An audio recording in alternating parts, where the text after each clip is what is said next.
श्री गिरिराज महाराज की जय। श्री कृष्ण कन्हैया लाल की जय। अखंड मंडलाकारं व्याप्तं येन चराचरं तत्पदं दर्शितं येन तस्मै श्री गुरुवे नमः।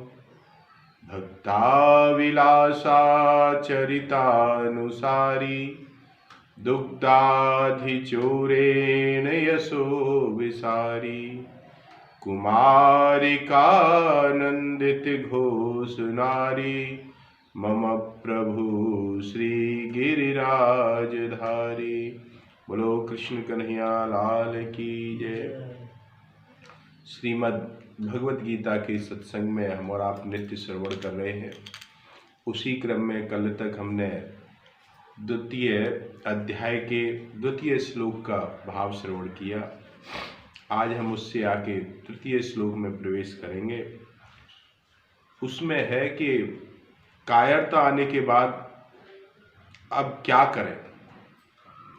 इस जिज्ञासा को दूर करने के लिए भगवान अर्जुन से कहते हैं, क्लेबयं मा स्महागमा पार्थ नेत्वत्युपपद्यते क्षुद्रं हृदय दौर्बल्यं त्यक्त्वोत्तिष्ठा परन्तपः।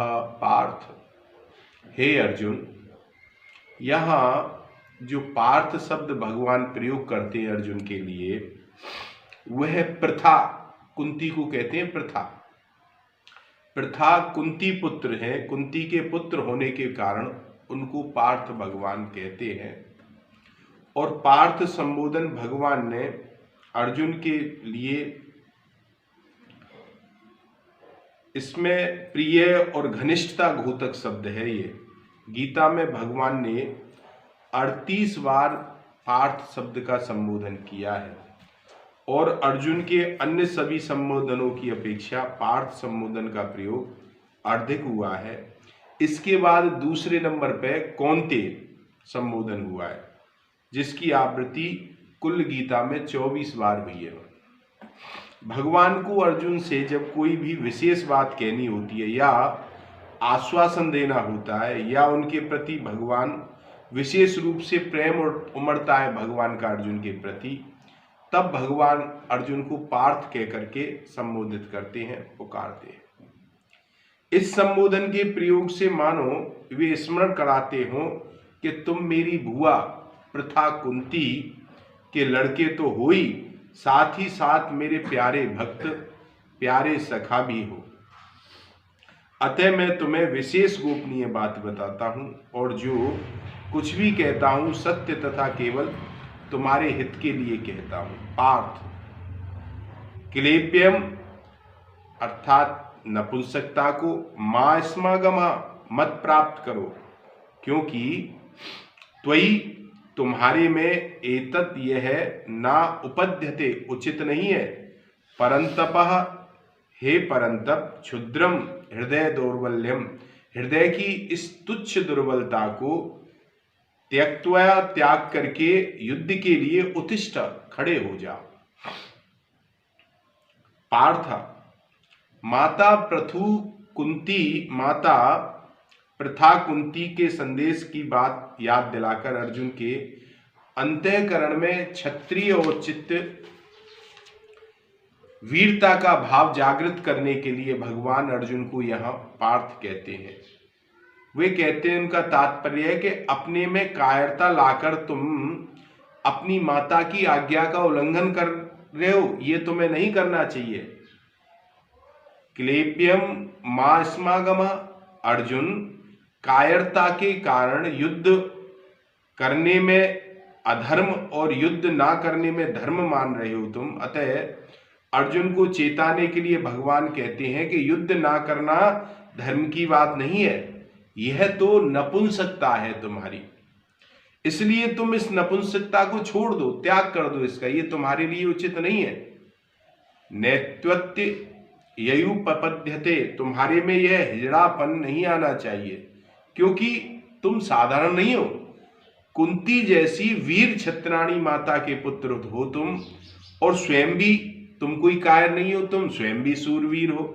तात्पर्य है कि जन्म से और अपनी प्रकृति से भी यह नपुंसकता तुम्हारे में नहीं होनी चाहिए, और तुम्हारे लिए अगर ये आ भी रही है तो सर्वथा अनुचित है।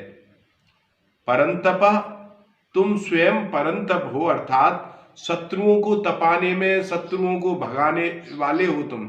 तो क्या तुम इस समय युद्ध से विमुख होकर के अपने शत्रुओं को हर्षित करोगे, उन्हें प्रसन्न होने का अवसर प्रदान करोगे?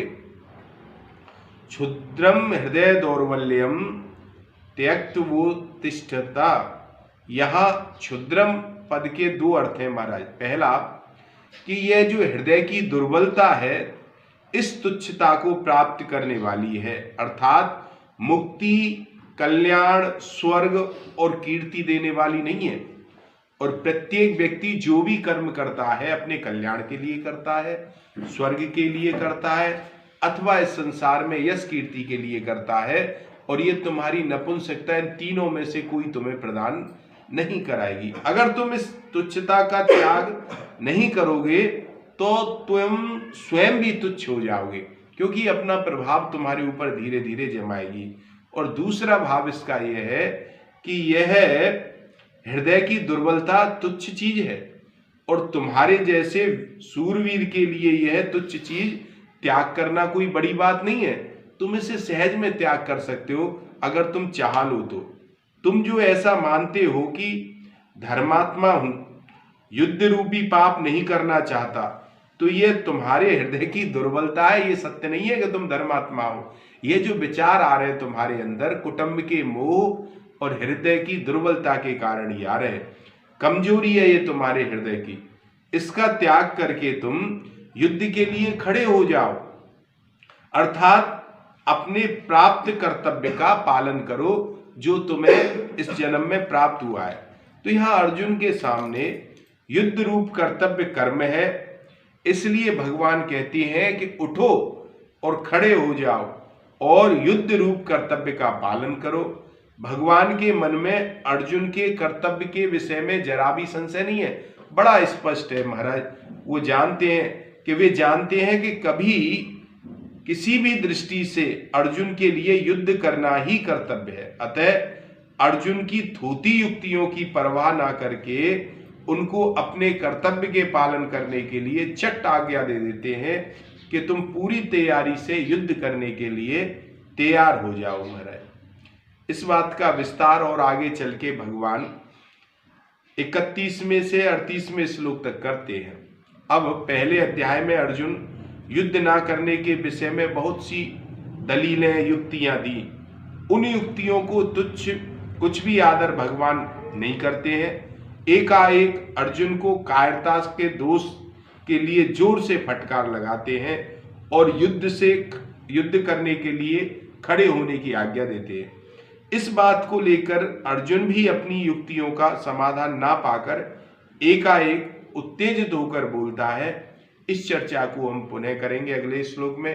आज की चर्चा को यहीं विराम करेंगे। 2 मिनट के लिए नाम संकीर्तन, फिर विश्राम।